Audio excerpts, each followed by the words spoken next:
Back with our buy, hold, sell, this time for the Western Conference. These are surprise teams that caught our eye. Remember that. I want to remind y'all that we started off with the San Antonio Spurs, fire hot start.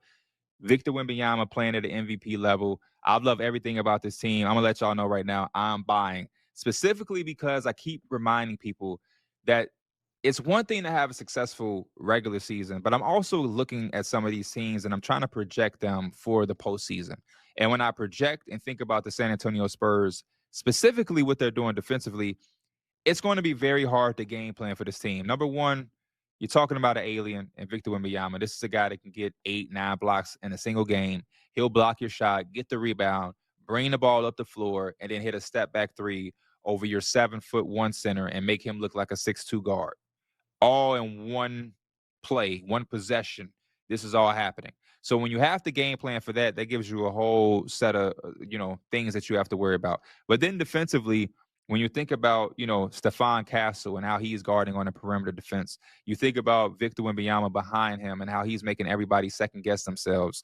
You know what I mean? Teams shoot almost 46% from the field on 2-point shots against the San Antonio Spurs. They're out rebounding everybody that they play. They shoot 60% on twos. Opponents shoot 47%. You're not going to win the rebound battle. You're going to have a one and done chance. There's not many second chance opportunities for opponents. They're getting out in a fast break. And by the way, did I mention that they've had this surprising start, this fire hot start, without all-star caliber point guard De'Aaron Fox?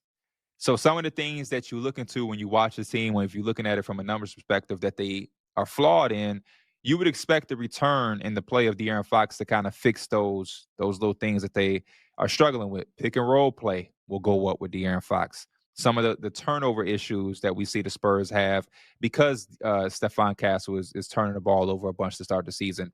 De'Aaron Fox comes, he takes the ball out of his hands.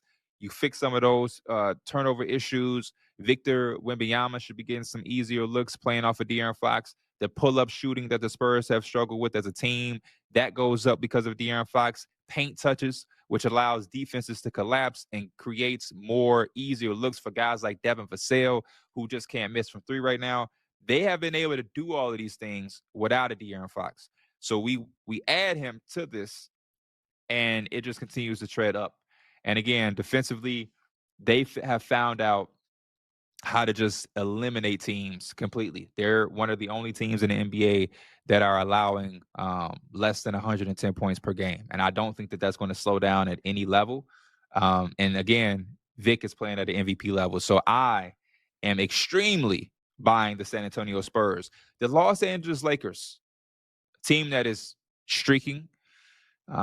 They've been super impressive. Luka has been phenomenal. Austin Reeves was phenomenal without Luka. The other night they played against the Portland Trailblazers on a back-to-back, a game that I felt the Lakers would possibly or potentially lose, if I'm just being completely honest. The Portland Trailblazers are a tough matchup on a back-to-back because of how aggressive they are offensively. And not only that, they sat Luka and Austin Reeves. And I felt like this win for the Lakers could be one of those wins that just continues to fill the locker room and the roster with confidence. You got really good minutes from Bronny in this game, playmaking and doing a bunch of positive things for this team. Jake LaRavia looks like his confidence is continuing to rise with this group of guys. Marcus Smart is being exactly what they thought they were getting when they went out and got him, and when Luka said he wanted him on his team. DeAndre Ayton looked phenomenal, looked his best in his revenge game against his former Portland Trailblazers. And then they got Nick Smith Jr., a guy who was one of the top players in the nation coming out of high school and didn't necessarily have the start he wanted to his career out there in Charlotte. The Lakers are able to pick him up, and he's able to go out there and have a career game and take advantage of the opportunity presented to him with Austin Reeves and Luka Doncic sitting out. I am going to hold after saying all those positive things for one thing and one thing only. As long as this team has LeBron James, we need to see them all together. Luka, LeBron, Reeves, all on the floor together, playing together. And until I see that, I have to hold. We seeing some things from Austin Reeves that kind of came and went last year playing next to Luka and LeBron. And I do think in theory and on paper, He's a perfect, gap piece or bridge player between those two guys, and I think he can play off of them really, really well. But again, especially in the playoffs, things kind of got tough, and that's why Austin Reeves and his extension and how much money he'll make has all been in question. And so until I see that trio on the floor playing the same way, and everybody playing off of LeBron and how to integrate him, I'm not going to buy just yet. I am proud of the Lakers and their start. I think they deserve credit. I think JJ Redick has done a really good job.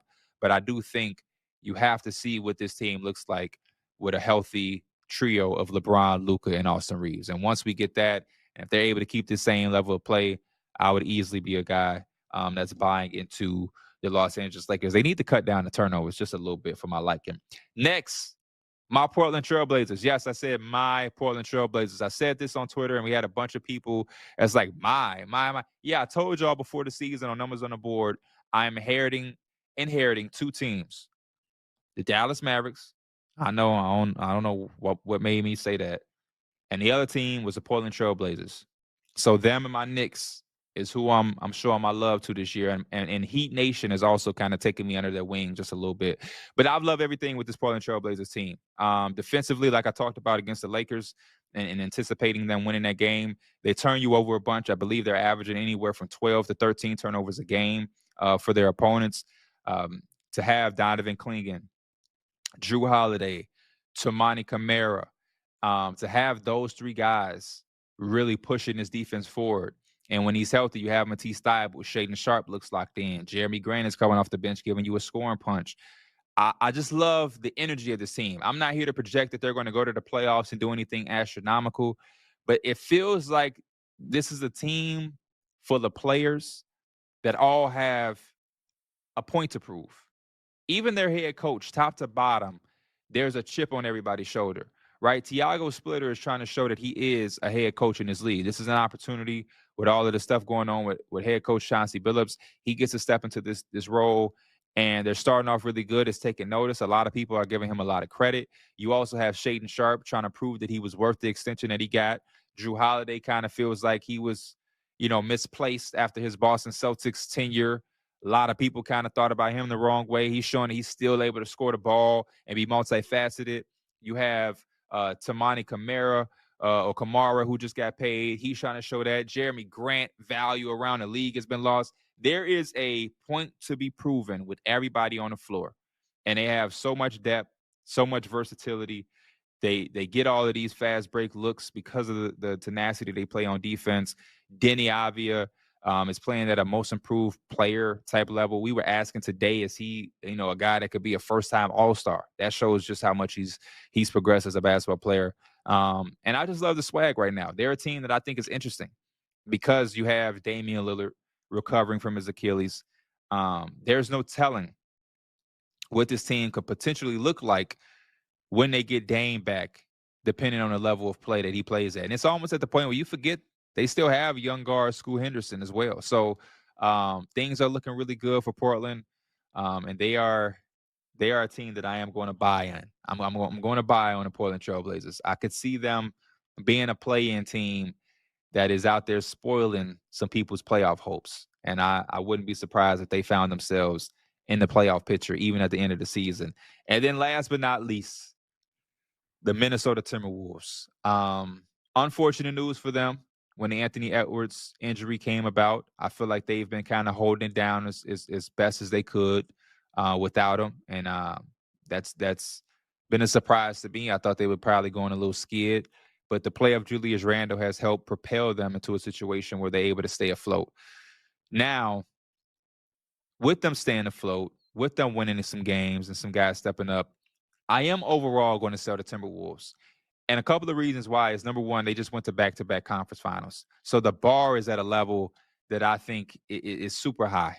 Rob Dillingham has not shown us that step in the right direction this sophomore season.